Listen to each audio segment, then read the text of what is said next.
Un jour de mars 1895, aux alentours de midi, les portes de l'usine Lumière de Lyon s'ouvrent. Devant elles, une nouvelle invention, le cinématographe. L'aventure commence. 17 mètres de pellicule, 35 mm de large, 50 secondes d'une éternité qui dure encore. Il y eut beaucoup de drôles de machines avant le cinématographe, mais aucune après lui. Lumière, c'est aussi le témoignage clinique d'une époque, de métier, d'un lieu, d'une tradition, sans reconstitution. Lorsque Louis Lumière tourne ses premiers films, tout est là d'emblée et définitivement. Il fut le dernier des inventeurs et le premier des cinéastes. Et dès l'origine, il a fait de ce qui deviendra le 7e art quelque chose de joyeux, de tendre et d'universel.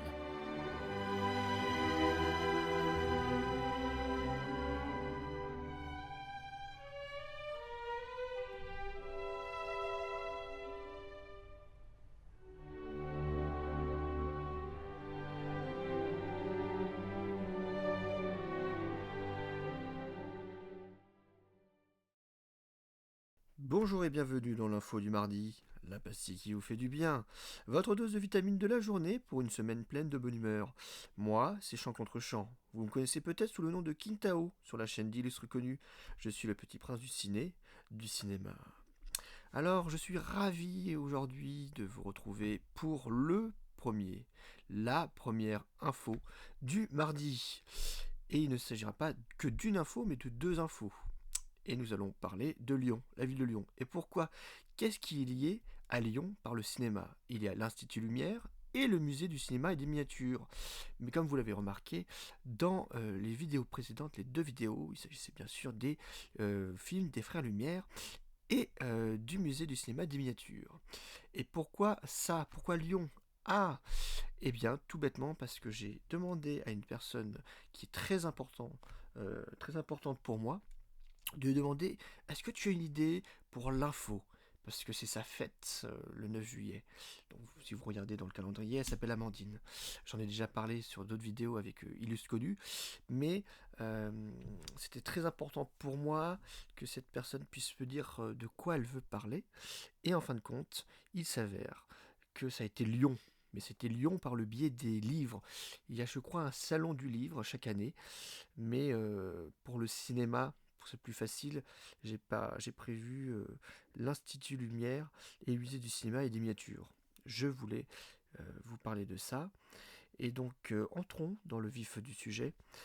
J'ai visité, pendant que j'avais une semaine de vacances, JB, où Illustre Connu, c'est de quoi je parle, car lui aussi était en vacances quand on était au niveau du montage, et donc chacun partait d'un côté. Lui, il est parti en Italie, à Turin, et moi, j'ai fait un road trip à travers la France. Et à un moment donné, donc j'ai rencontré Amandine, et j'avais visité Lyon. J'avais pas de... J'avais des petites appréhensions par rapport à Lyon, comme on me l'avait vendu et tout, et j'étais agréablement surpris. Il faut savoir aussi qu'à Lyon, il y a aussi un lien avec Saint-Exupéry, mais ça, je ne vais pas en parler dans ce podcast. Mais en tous les cas, euh, j'ai été ravi de découvrir le musée du cinéma et des miniatures. Alors, il y avait beaucoup de monde, parce qu'en fait, ce musée-là se trouve dans le Vieux-Lyon, dans le quartier du Vieux-Lyon, donc c'est vraiment animé, il y a beaucoup de monde. Et il y avait évidemment des choses très intéressantes. Euh, Sachant que je crois qu'on était allé à un moment donné où il y avait pas mal de monde et qu'on hésitait à peut-être faire l'Institut Lumière avant. Bon, en fait, l'Institut Lumière était fait après. Et en fait, pour faire un peu un petit récapitulatif, c'est que ce musée, en fait, il était presque à l'abandon, en fait. En fait, ça a été racheté par un cabinet d'avocats qui en a fait quelque chose extraordinaire, qui fait partie du patrimoine culturel de Lyon. Et c'est une espèce de grande villa avec 4 étages. Et sur chaque étage, il y a des choses soit en rapport avec le film d'horreur, soit en rapport avec le film d'action. Il y a même un endroit où il y a des films de Wes Anderson. Il y a la grosse bébête euh, dans Alien, le retour de James Cameron, que je n'ai pas vu malheureusement. Mais il y a plein de petites choses comme ça, et en plus, ce qui est vraiment incroyable, c'est que par exemple, les masques de la planète des singes, euh, le costume des espèces c'est pas d'aliens, mais rencontre du troisième type, euh, joué par un petit enfant, ces accessoires, tous ces habits, ces costumes, ont été utilisés sur le tournage en fait, et ce sont les produits originaux. Et, euh, et c'est vraiment intéressant cet endroit parce qu'en fin de compte, vous pouvez découvrir à votre rythme, bien sûr, et vous montez d'étage en étage. Et donc, je vous disais, c'était une espèce d'exposition avec une belle vue, et vous découvrez ça. Alors, pour prévenir aussi, c'est que je disais, il y a 4 étages. Évidemment, il n'y a pas d'ascenseur, c'est par le biais d'escalier. Donc, on s'excuse pour toutes les personnes à mobilité réduite qui ne peuvent pas visiter le premier, le deuxième, et le troisième et quatrième étage. Mais en tout cas, pour les autres, vous allez découvrir des choses extraordinaires. Je disais, des choses incroyables. Malheureusement, nous, quand on a été là-bas, et malgré que c'était au mois de mai, on avait pas mal de monde. Euh, et donc, je redis encore, il y avait du monde, mais c'est très important parce qu'en fin de compte, on était on devait faire vite. On devait un peu se dépêcher pour regarder les choses à travers les vitres. Donc j'ai fait quelques photos, euh, mais en vrai, c'est ça qui est un peu dommage quand il y a beaucoup de monde, c'est qu'on se presse, on ne prend pas le temps. C'est un peu comme au Louvre, certainement, comme certains musées ou à Paris où on se dépêche. Mais ça reste très intéressant. Euh, c'est euh, c'est un musée qui regorge de choses sensationnelles. Et au dernier étage, il y a un truc aussi incroyable. Je dis que incroyable, exceptionnel, mais parce que c'est vrai, euh, on n'a pas forcément la chance de voir tout ça. Surtout quand on n'habite pas du côté de Lyon. Euh, c'est de voir dans je crois que c'est le cinquième étage, non, le quatrième étage, excusez-moi. Euh, En tout cas, le dernier étage, c'est là où il y a les miniatures, parce qu'on parle du musée du cinéma, donc il y a plein de choses de cinéma, mais il y a aussi les miniatures euh, qui ne sont pas en lien direct avec le cinéma, mais il y a des maquettes en format miniature, des scènes de la vie courante, une bibliothèque, je crois il y a le muséum d'histoire naturelle. Il y a plein de choses vraiment comme ça qui sont vraiment impressionnantes et que j'ai beaucoup apprécié. Et puis évidemment, il faut redescendre les escaliers, donc on sait que c'est la fin. Euh, mais c'est vrai que le musée du cinéma et des miniatures était plutôt sympathique. Après, comme je vous l'ai dit, on se presse assez, c'est des belles choses, mais on sent que voilà, faut se dépêcher. Moi, j'essayais de, de profiter, mais en même temps, c'était assez compliqué. On survole un peu le musée, parce que le musée est payant. Et on a à la fin une petite boutique, mais je trouve que c'est pas vraiment pour des gens passionnés comme moi. Il n'y a pas grand chose en fait. C'est des petites babioles, il y a des trucs un peu chers, bon, il y a un peu de tout, mais je trouve pas ça si sensationnel que ça à ce niveau-là. Euh, mais voilà, en tous les cas, voilà, si vous voulez aller voir le musée du cinéma et des miniatures un jour dans le Vieux Lyon, le quartier du Vieux Lyon, vous pouvez, de toute façon, vous regardez le site, je mettrai le site dans, dans, la, dans la description, en plus de mes réseaux et comme à mon habitude. Et donc voilà, vous, si vous allez du côté Lyon pendant les vacances, ça peut être peut-être une bonne idée. Si c'est pas déjà le cas, si vous n'y avez pas déjà pensé. En tous les cas, je peux vous parler aussi du coup de l'autre partie de l'Institut Lumière. Là, c'est beaucoup plus calme. C'est à une station de métro qui s'appelle Mon Plaisir Lumière. Et là, c'est vraiment, on passe du coq à l'âne, du jour à la nuit, c'est beaucoup plus calme. Et en fait, je comprenais pas pourquoi ça s'appelait Institut Lumière, en fait, parce que je voulais aller au musée des Frères Lumière. Et en fait, quand on rentre dans cet endroit, en fait, c'est un institut parce qu'en fait, il y a tout un parc. Il y a l'endroit où a été tourné le premier film des Frères Lumière, la sortie des usines Lumière. Donc les, ça s'appelle le hangar du premier film. De toute façon, c'est l'image que vous avez quand vous écoutez le podcast. Et il y a un endroit où on peut manger, il y a un magasin avec plein de DVD, plein de livres. Et il y a aussi un endroit où il y a une exposition. Et là, il y avait une exposition avec des actrices américaines de l'Hollywood, de l'âge d'or d'Hollywood. Donc c'était très intéressant. Et en fait, c'est surtout le musée. Voilà, et donc il y a le musée dedans, et donc tout ça fait l'Institut.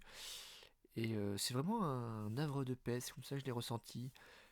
D'ailleurs, pour petite anecdote avec JB, si tu écoutes JB, si tu te souviens, on parlait de choses et d'autres, et on parlait de oui, tu as connu quand on tournait avec les frères Lumière, que moi j'avais dû aller reprendre la pellicule et tout. Bon, c'est un petit la blague entre nous deux, mais en tout cas, voilà, on était parti sur cette blague-là avec les frères Lumière, alors que les frères Lumière c'est 1895, donc évidemment on n'était pas nés, mais c'était pour la blague, bien sûr, vous imaginez bien. Et l'Institut Lumière, le musée Lumière, c'est une grande demeure. Et là où a vécu toute la famille Lumière, en fait, les frères Louis et Auguste, les parents. Et donc vous avez le droit, avec un audio guide, à visiter tout l'ensemble des étages. Là aussi, je crois qu'il n'y a pas d'ascenseur. Mais ça commence au rez-de-chaussée. Et vous avez plein de choses qui racontent l'invention du cinématographe, la lanterne. Il y a plein de choses vraiment intéressantes dessus. Et puis on avance de fil en aiguille. On découvre un peu plus qui sont ces deux personnages, que sont les frères Lumière. On découvre donc du coup les chambres, on découvre plein de choses en rapport avec le cinématographe, zootopraxie, toutes ces choses qui sont liées à l'image. Et tout un endroit où il y a aussi des appareils photo. Voilà, s'il y a des photographes qui sont intéressés et qui trouvent ça intéressant. En tout cas, il y a des choses qui m'ont plus marqué qu'au musée du cinéma parce que c'est plus intime, plus intimiste. On sent qu'il y a une vie, il y a vraiment quelque chose d'extraordinaire dans ce lieu des Frères Lumière. Et moi, je trouve ça vraiment, vraiment cool. En fait, euh, de revenir sur les traces de ces deux grands monsieur qui ont permis de faire connaître le cinéma, même si, dans la petite anecdote, le cinématographe, c'est Frères Lumière, mais en fin de compte, il y a eu un brevet, je ne sais plus qui l'avait fait, mais sur aussi une caméra en Pologne. Mais comme le brevet donc, n'a pas été breveté, c'est les Frères Lumière voilà, qui, ont, qui sont les fondateurs, les pères on va dire, du cinéma, en tout cas en France, parce qu'il y a aussi quelque chose aussi aux États-Unis où il y a un petit bout de vidéo aussi. On peut dire que le premier film il est sorti en 1891, mais comme on n'a pas tout et qu'on dit que le cinéma est né en France en 1895, donc voilà. Euh, mais c'est vrai que à part ça, la demeure des Frères Lumière regorge de plein d'anecdotes. Euh, D'ailleurs, si vous voulez plus de calme, allez plutôt là-bas, dans ce musée. Donc, il y a plein de choses. Il y a pas un magasin, une petite boutique au rez-de-chaussée, d'ailleurs. C'est là où j'ai acheté le bonnet lumière pour JB et le petit appareil photo en porte-clés pour Mathilde, la grande sœur de JB. Et j'ai oublié de parler de l'escalier, parce que c'est un escalier qui est vachement beau, qui n'a rien à voir avec le cinéma, mais c'est comme si une belle demeure, il y a un très, très bel escalier. Pour ceux qui adorent l'architecture aussi, c'est vachement agréable. On sent la maison qui a vécu. Voilà, comme quoi on peut lier le cinéma avec l'architecture, avec la photographie, avec plein de choses. Voilà, c'est ça les liens que je veux faire aussi avec ces podcasts. Voilà. Euh, donc voilà, j'ai pas grand chose à dire de plus sur la maison.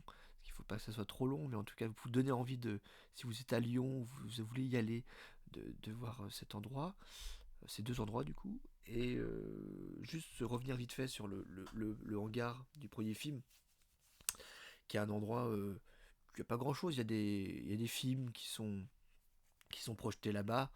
Mais en tous les cas, quand on superpose avec la première vidéo avec la sortie des lumières, on dit ah oui, c'est là. Il y a un côté très marquant. Et donc il y a plein de gens, parce qu'il y a un mur, il y a tous les personnes qui sont venues à telle date, donc on sent qu'on est privilégié. Donc je disais, à côté, en face de ça, il y a un petit endroit où on peut manger. Donc c'est plutôt un endroit plutôt tranquille, avec une exposition qui doit changer, je sais pas tous les combien, mais là je disais que c'était des photos de femmes actrices, des actrices hollywoodiennes au niveau de l'âge d'or d'Hollywood, en noir et blanc, du Lauren Bacall, du Doris Day, du Grace Kelly, voilà. Des choses comme ça, c'est plus, je sais plus la date exacte à laquelle ça se terminait, mais en tout cas, c'est vraiment une exposition gratuite avec le prix du billet de l'Institut Lumière, et c'est plutôt cool, plutôt, plutôt tranquille. Et le magasin, là où je me suis offert pas des DVD, du coup, des fois, des Blu-ray, mais des livres pour mon anniversaire, qui m'a été offert, gentiment offert par mon papa. Et voilà, donc du coup, c'est un endroit qui est superbe. L'autre où il y a plus de monde, voilà, il faut attendre un peu. Mais en tout cas, si vous êtes du côté de Lyon, vous n'êtes pas loin de Lyon, que vous êtes des gens euh, qui êtes à 3IS à Lyon, parce qu'il y a un 3IS à Lyon aussi, euh, il y en a un à Avignon aussi, mais en tous les cas, ceux qui sont de ce côté-là, du sud-est, ou que vous allez à Lyon, vous n'êtes pas loin, si ça vous intéresse, allez voir. Si vous ne savez pas trop, vous allez à Lyon, vous dites ah bah il y a ça à Lyon. Bah en tous les cas, voilà, il y a le musée du cinéma et des miniatures et l'Institut Lumière avec le musée des Frères Lumière. Voilà. Je vous remercie de m'avoir écouté. Comme je disais un peu avant, je vais mettre les 2 sites dans la description et surtout les réseaux, mes réseaux, les réseaux de JB et notre podcast commun. Voilà, comme ça au moins il y aura tout. Et puis je vous souhaite une bonne semaine car ce podcast va vous accompagner cette semaine.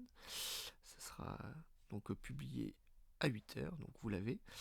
Et donc je vous dis à vendredi pour la reco du vendredi et ça sera le soir. Merci.